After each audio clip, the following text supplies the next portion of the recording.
নির্বাচনী মাঠে তোমার মতো করে তুমি খেলো, কিন্তু যদি ফেসিবাদী চেহারা নিয়ে কেউ আমাদের সামনে আসে, 24-এর ফেসিবাদকে দেশের সম্মিলিত জনগণ, বিশেষ করে যুব সমাজ যেভাবে লাল কার্ড দেখিয়েছে, 12 তারিখ সেই লাল কার্ড দেখিয়ে দেওয়া হবে।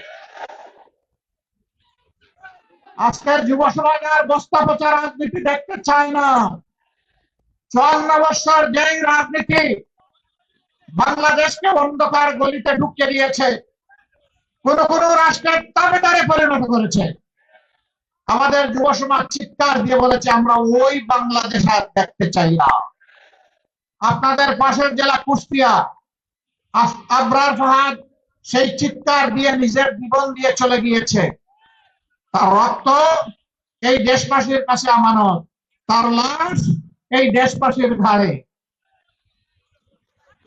ঠিক একই আওয়াজ ডানা মেলে যুবকদের আইকন বেগম রোকেয়া বিশ্ববিদ্যালয়ের কৃতি ছাত্র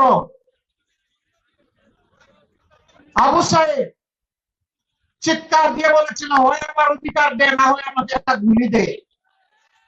ডানা মেলে বলেছিল, বুকের ভিতরে তুমুল ঝড় পেতেছি, গুলি কর।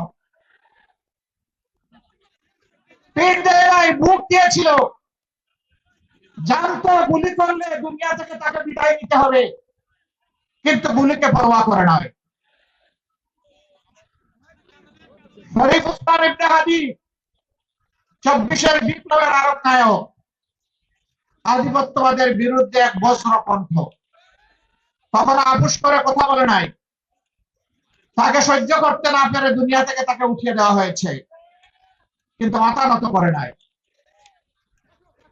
সম্মানিত বন্ধুগণ, যে দেশের মায়েরা আবরার ফাহাদের মতো সন্তান জন্ম দেয়, আবু সাইদের মতো সন্তানকে জন্ম দেয়, উসমান হাদির মতো সন্তানকে জন্ম দেয়, সেই দেশবাসীকে ভয় দেখাবেন না।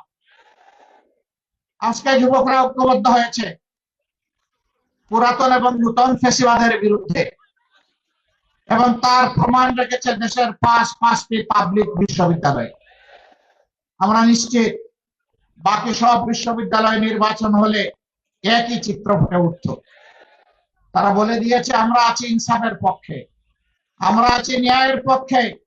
মেয়েদেরকে জিজ্ঞেস করা হয়েছে তোমরা ওদেরকে ভোট দিলা কেন? বলছে আমরা তাদেরকে আমাদের জন্য নিরাপদ মনে করি, এই জন্য ভোট দিয়েছি। বলতে হবে হা ভোট মানে বাংলাদেশ, না ভোট মানে আধিপত্যবাদ।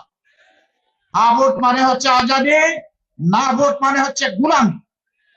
আমরা গুলামির জিঞ্জির ছিলে ফেলতে চাই চিরতরে।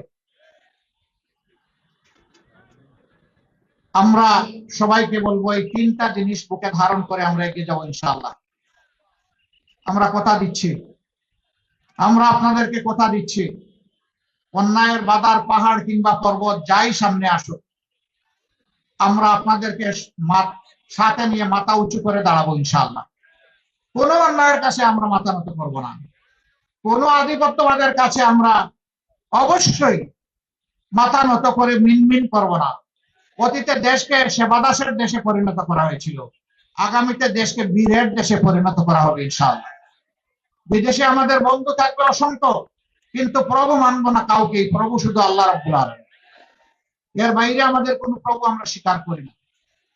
আসুন সেই স্বপ্নের বাংলাদেশ, যুবক যুবতীদের স্বপ্নের বাংলাদেশ, মা বোনদের আকাঙ্ক্ষার বাংলাদেশ, শিশু বৃদ্ধের জন্য নিরাপদ বাংলাদেশ, সেই বাংলাদেশ গড়ার লক্ষ্যে আমরা আগামী 12 তারিখ 11 দলের প্রতীকের পক্ষে যেখানে যে প্রতীক, আমরা সবাই সমবেতভাবে লড়ে যাবো ইনশাআল্লাহ। সবাইকে মোবারকবাদ।